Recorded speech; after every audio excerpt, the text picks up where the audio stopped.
તમારું સ્વાગત છે મારી શ્રી હરિ રસોઈ ચેનલમાં। આજે હું લઈને આવી છું હેલ્ધી શાક અને હેલ્ધી રોટલી।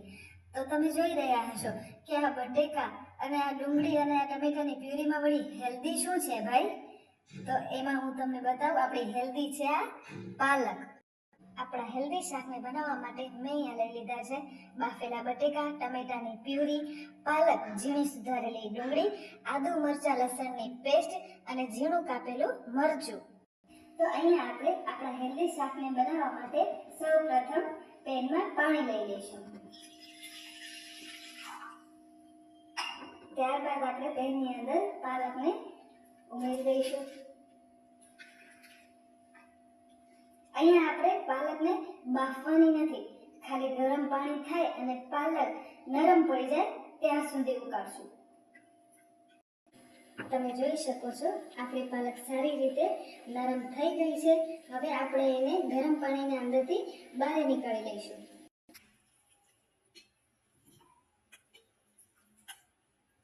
થોડું પાણી એડ કરી અને પીસી લઈશું।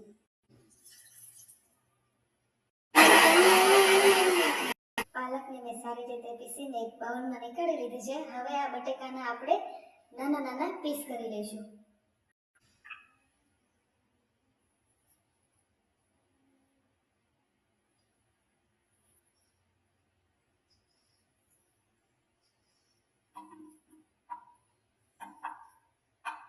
જે પ્રકારે આપણે બટેકાનું શાક કરતી વખતે જે સાઈઝ રાખી છે બટેકાની, એ જ સાઈઝના બટેકા આપણે કાપવાના છે। ના તો બહુ મોટા, ના તો બહુ સાવ ઝીણા, મીડિયમ સાઈઝના બટેકા કટ કરી લેવાના છે। તો ચાલો આપણે આપણા હેલ્ધી શાકને બનાવવાનું શરૂ કરીએ। શાક વઘારવા માટે મેં અહીંયા એક પેન મૂકી દીધું છે। એના અંદર આપણે 2 ટેબલસ્પૂન જેટલું તેલ ઉમેરી દઈશું। તેલને આપણે સારી રીતે ગરમ થવા દઈશું। ત્યારબાદ જ તેમાં આપણે જીરું અને હિંગ એડ કરીશું। તેલ કાચું ન રહે એની ખાસ ધ્યાન રાખવી। આપણું તેલ સરસ ગરમ થઈને તૈયાર છે। હવે એની અંદર આપણે જીરું અને હિંગ એડ કરી દઈશું। જીરા અને હિંગ ઉમેર્યાની તરત જ બાદ આપણે એની અંદર આદુ મરચાં લસણની પેસ્ટ ઉમેરીશું અને તેને સારી રીતે સાતળી દઈશું।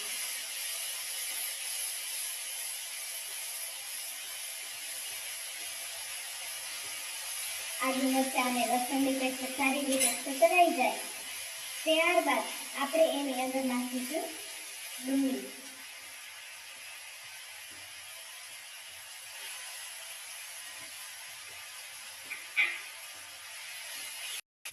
આપણી ડુંગળી સરસ રીતે સતળાઈ ગઈ છે અને તેનો થોડો કલર પણ ચેન્જ થઈ ગયો છે। ત્યારબાદ આપણે તેમાં ઝીણું કાપેલું મરચું એડ કરી દઈશું। મેં અહીંયા મરચાંનો ઉપયોગ 2 વખત કર્યો છે। મેં પેસ્ટમાં પણ એડ કર્યું હતું અને ઝીણું કાપીને પણ એડ કર્યું છે, કારણ કે આ મરચાંનો ફ્લેવર બહુ જ આ શાકની અંદર સરસ આવતો હોય છે। ત્યારબાદ હવે આપણે તેની અંદર ટમેટાની પ્યુરી એડ કરી દઈશું। ટમેટાની પ્યુરી એડ કર્યાના તરત જ બાદ આપણે તેની અંદર મીઠું ઉમેરી દેવાનું છે। ટમેટા અને ડુંગળી બંને સારી રીતે મિક્સ થઈ જાય ત્યારબાદ હવે આપણે એની અંદર ઉમેરીશું મસાલા। તો મસાલામાં મેં અહીંયા સૌ પ્રથમ સેજ હળદર લીધી છે, મરચું, ધાણા જીરું। મેં અહીંયા મસાલાનો ઉપયોગ બેઝિક મસાલાનો જ કર્યો છે, કોઈ પણ જાતના વધારાના સ્પાઇસીસ કે તીખા મસાલાનો એડ નથી કર્યો। બધા મસાલા સારી રીતે મિક્સ થઈ જાય ત્યારબાદ આપણે આની અંદર ઉમેરીશું બટેકા।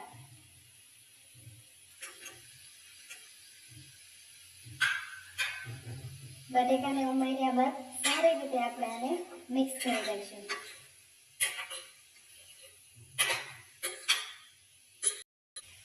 મસાલા સારી રીતે બટેકાની સાથે મિક્સ થઈ ગયા છે। હવે આપણે એની અંદર ઉમેરી દઈશું ગરમ મસાલો। ગરમ મસાલો ઉમેર્યાના તરત જ બાદ આપણે એની અંદર ઉમેરી દેવાની છે આપણી આ પાલકની પ્યુરી। પાલકની પ્યુરી બટેકા અને મસાલો ત્રણેયને આપણે સારી રીતે મિક્સ કરી લઈશું.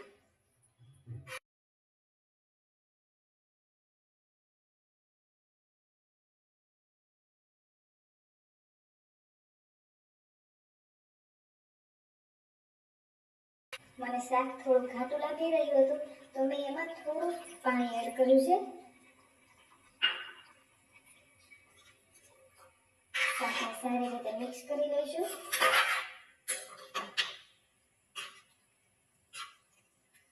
2 મિનિટ કૂક થાય ત્યારબાદ આપણું શાક રેડી છે. એક જરૂરી વાત, મેં આ શાકની અંદર મીઠાનો ઉપયોગ બહુ જ ઓછો કર્યો છે, કારણ કે પાલકની અંદર મીઠાનો ભાગ હોય છે.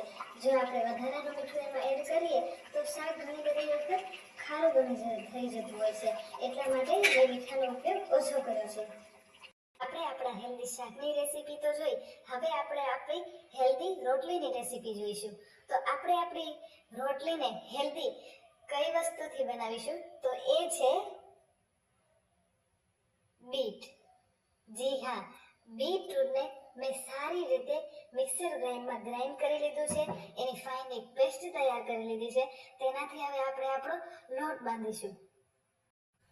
હેલ્ધી રોટલી બનાવવા માટે મેં અહીંયા લઈ લીધો છે રેગ્યુલર જે આપણે રોટલીનો લોટ છે તે જ. બીટરૂટને ગ્રાઇન્ડ કરીને લીધું છે.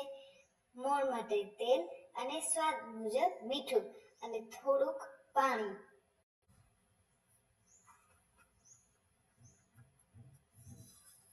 લોટ લઈ લઈશું. ત્યારબાદ આપણે તેલ ઉમેરીશું. ઘણા બધા લોકો રોટલીમાં મીઠું નથી નાખતા, પણ પર્સનલી અમારા ઘરમાં રોટલીમાં જો મીઠું ના હોય તો કોઈ રોટલી ખાતા નથી. એટલા માટે મેં અહીંયા સ્વાદ પ્રમાણે મીઠું લીધું છે.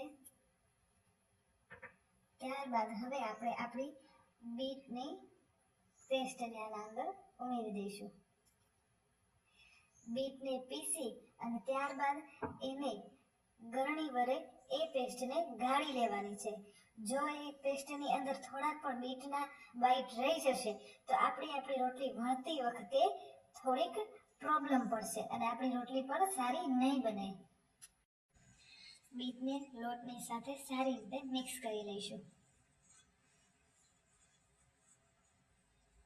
જ્યારે પણ આપણે વેજીટેબલથી રોટલી બનાવતા હોઈએ તો આપણે તેમાં ખાસ ધ્યાન રાખવાની છે કે જે આપણો લોટ બાંધી રહ્યા છીએ તેમાં પાણીનું પ્રમાણ બરાબર રીતે હોવું જોઈએ. નહીતર રોટલી બની તો જશે પણ આપણે જ્યારે ચડાવશું ત્યારે રોટલી ચવડી થઈ જશે. આમાં થોડીક પેસ્ટ ચોટી છે તો એની અંદર હું થોડુંક પાણી લઈ અને તેને સારી રીતે હલાવી અને લઈ લઈશ.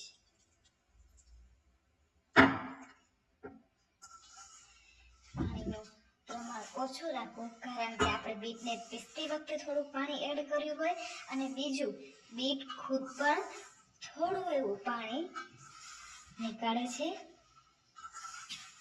સારી રીતે આને મિક્સ કરી અને એક સોફ્ટ ડો તૈયાર કરી લઈશું. લોટ આપણો બંધાઈને તૈયાર થઈ ગયો છે. તેની હવે થોડા તેલ સાથે સારી રીતે ખીચવી લઈશું.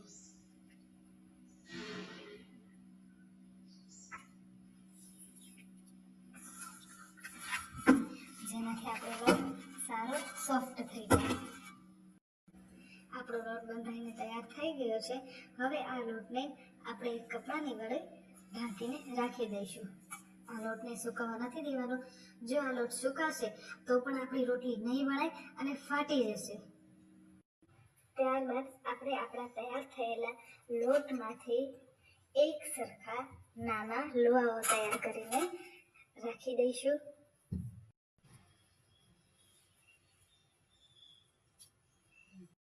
તો હવે આપણે આપણા તૈયાર થયેલા લુવામાંથી એક લુવો લઈ અને એને સારી રીતે વણી લઈશું અને બાકીના બીજા લુવાને આપણે કપડા વડે બંધ કરી દઈશું. આપણે કોરા લોટની અંદર લુવાને થોડોક બોળી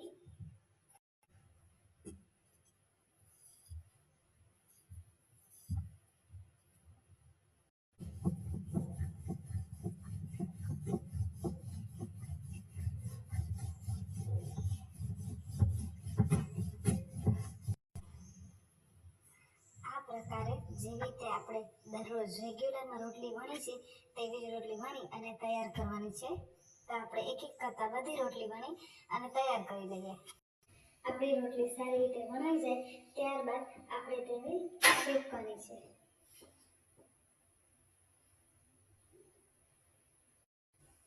આપણે તેને બીજી તરફ બનાવી દઈશું.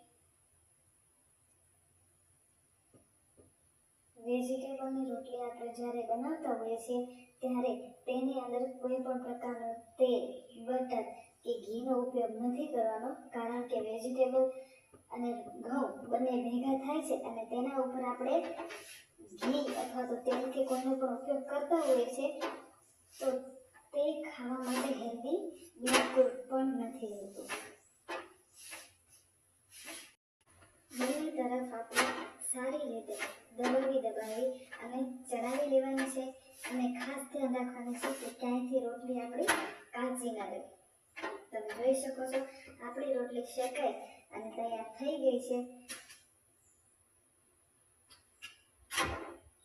આપણા રેડી થયેલા હેલ્ધી શાક અને રોટલીને આપણે હવે સર્વ કરી લઈએ.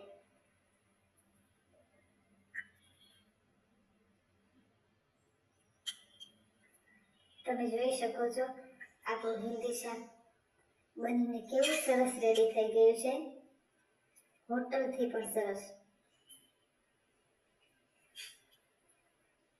આ શાકની રેસીપીને એકવાર ટ્રાય કરશો તો હોટલનું પણ શાક ભૂલી જશો. આપણા હેલ્ધી શાક રોટલી બનીને તૈયાર છે.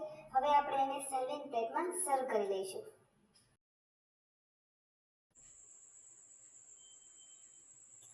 ના વધારે તેલ કે ના વધારે મસાલા, બિલકુલ સાદી રીતે બનીને તૈયાર થઈ જતા આ આપણા શાક રોટલીને તમે એક વખત ઘરે જરૂરથી ટ્રાય કરજો, જે ખાવામાં બહુ જ સરસ લાગે છે.